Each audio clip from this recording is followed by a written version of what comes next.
Ancient man has always been preoccupied with the search for optimum health. This has been documented as far back as 5000 BCE.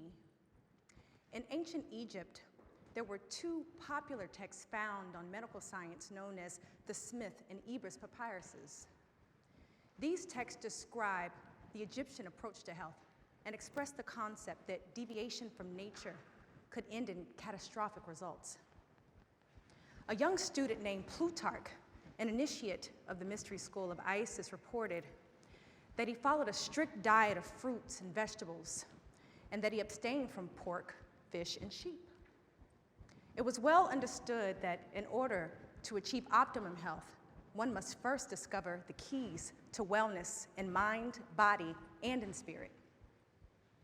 The diet of indigenous peoples has gone through many changes over the centuries, and the variations can be traced as far back as ancient Nubia. The famous phrase, "let food be thy medicine," coined by Imhotep, has been used by naturopaths for ages. Many Eastern civilizations shared a similar philosophy in their approach to food. These same principles are shared by the indigenous Chinese in the ancient Taoist cultures. The early Taoists believed diet to be extremely important to their health, particularly regarding the amount of qi, or ki, that was in the food. These spiritual aspirants practiced what is known as Bi-gu Shiki. This literally means avoid grain, eat energy. The Taoists believed that immortality could actually be achieved in this way, and they fought for decades against the onslaught of modern agricultural practices in hopes that they would maintain their lifestyle.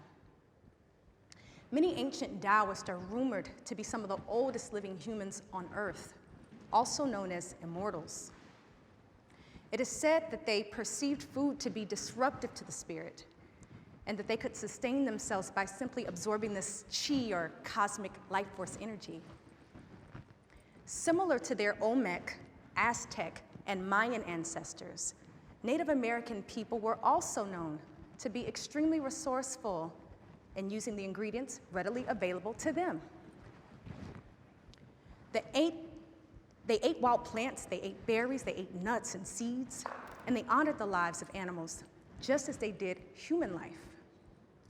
And if they had to kill for consumption or for ceremony, they would ask the Creator for forgiveness, and they would honor the animal spirit.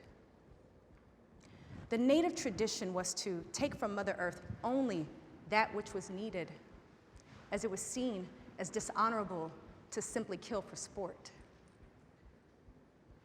Over the last 20 years of my life, I've had this same burning question that I hadn't quite been able to shake, and that is, how is it that the same people who taught the world about natural remedies, fasting, and created cuisine out of wild plants and herbs somehow today lead the world in food-related death and disease?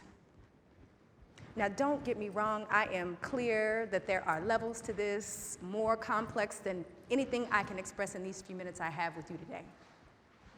But my position is that through the process of colonization, that not only did we lose our land, our heritage, and our freedom, but also our food. That we've traded our fruit trees and ancient grains for white sugar, corn, and wheat. That through this process, we've somehow lost the appreciation for our indigenous sun-ripened foods, and that we grew a preference for the food of our oppressors.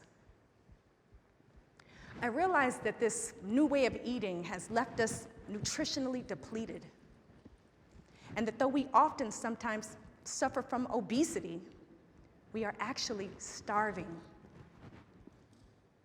It was around this time that I realized the stronghold that modern junk foods had on me and my peers. This burning question I had led me towards my own plant-based journey at just 18 years old, and I went on to become a colon therapist at the age of 24. I was determined to rid my body of all the toxic foods I had ingested throughout my youth. and to return back to the simple and natural diet of my grandmother's kitchen and my grandfather's garden. I was born and raised in Oklahoma City, where I moved back and forth between my parents' home in the city and the countryside where my grandparents lived. My family was a combination of Choctaw, Cherokee, and Black freedmen who had been scattered all over the state for at least 7 generations. Most of what I ate at Granny's house came from her garden or from the bushes surrounding her home. She worked as a nurse by day, and she took care of her family at night.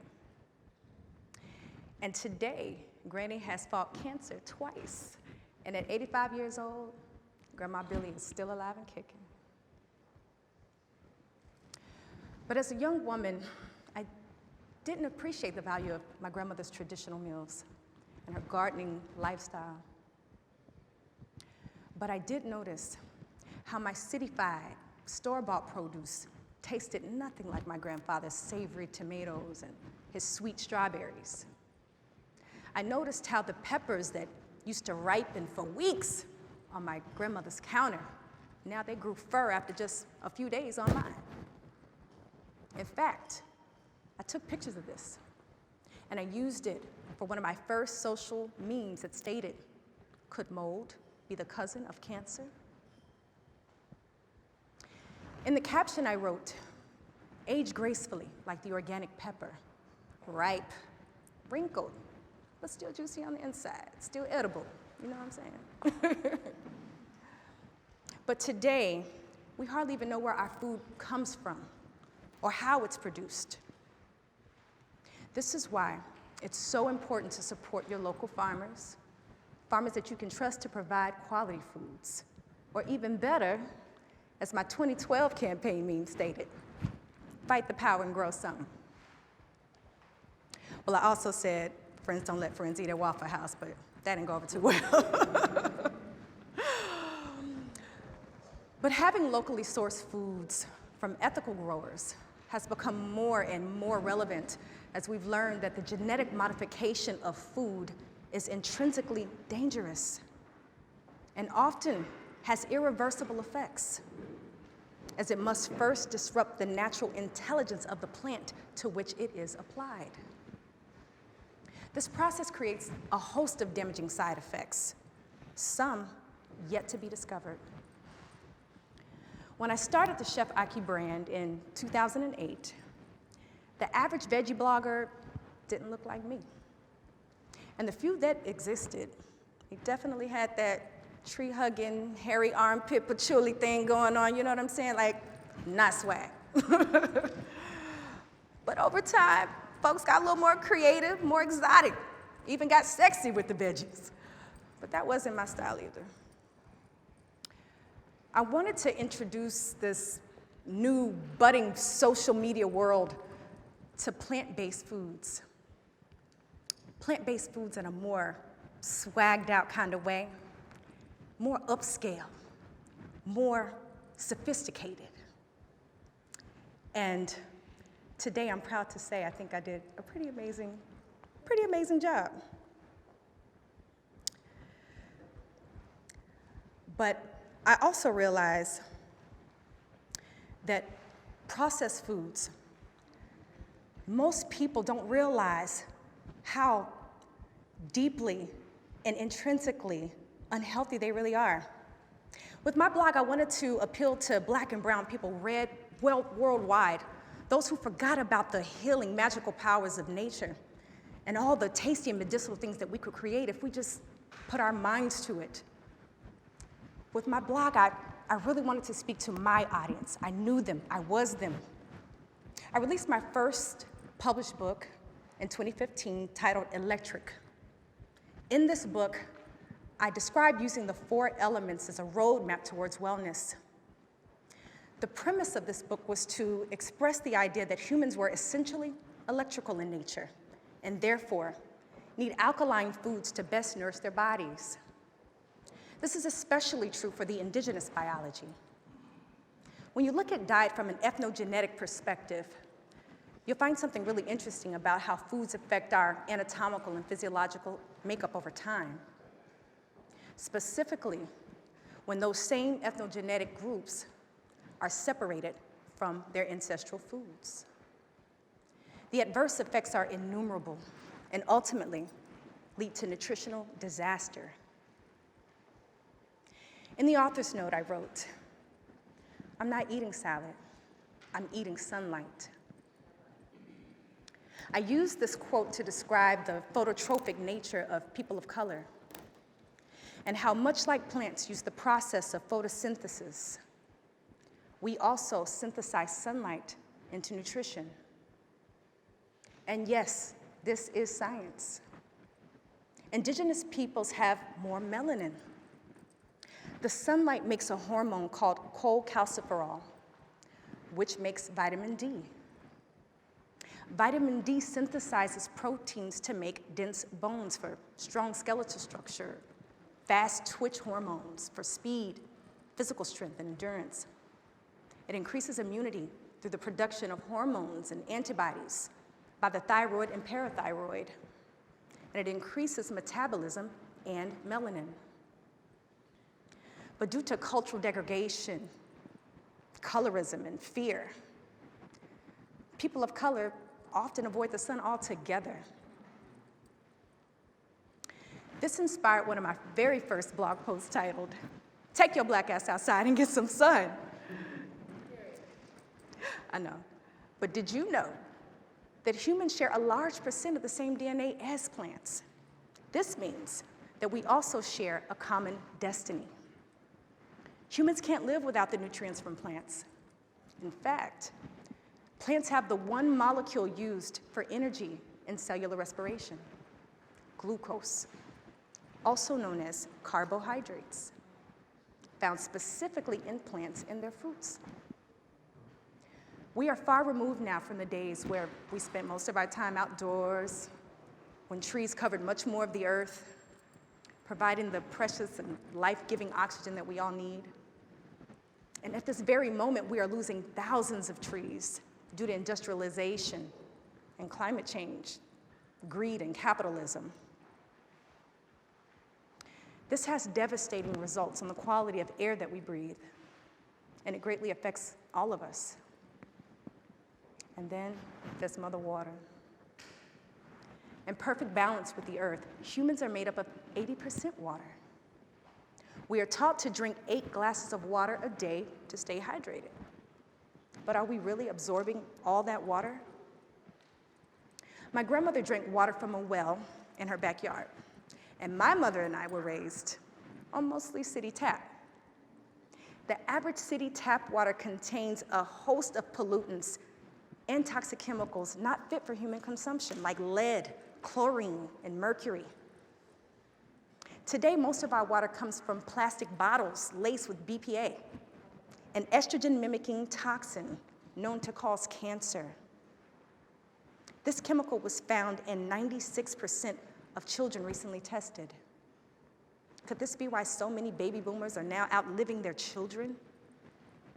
Or why we're seeing diseases most commonly found in the elderly showing up in much younger ages?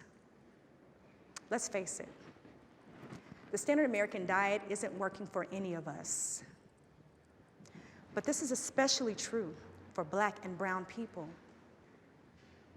When we look at nature closely, we'll see that all creatures have a divine and cosmic arrangement, and that just like the animal kingdom, our natural habitats provide us with the things we most need to live and thrive. In the scientific sense, when you look at a culture, for example, it is a substance that thrives when it's in its natural environment, an environment that is conducive to its cellular condition and consistent with its biology. Humans aren't much different, and in our quest for wellness, we must first choose foods that work in harmony with our genetic predisposition.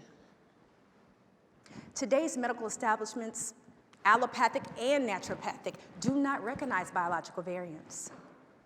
And their approach to therapy is typically a one-size-fits-all.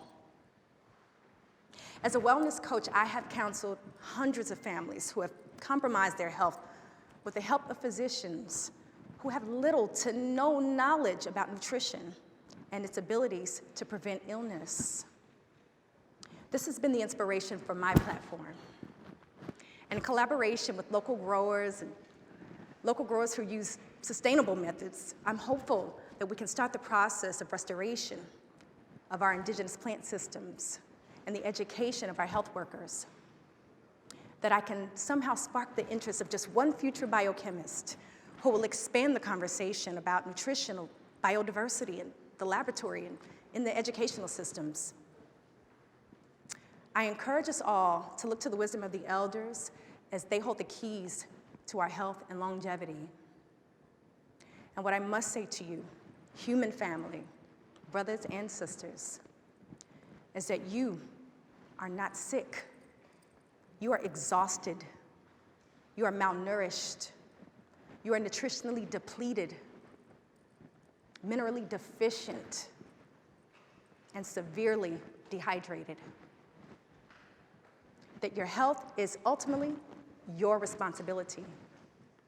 Not the government, not the schools, but you. I encourage you to get back in the garden like your forefathers, to grab your apron, grab your babies, and to prepare meals together once again. This is the way to build true culture, relationships, and strong, healthy families. It is with this intent that I've joined you today. Thank you.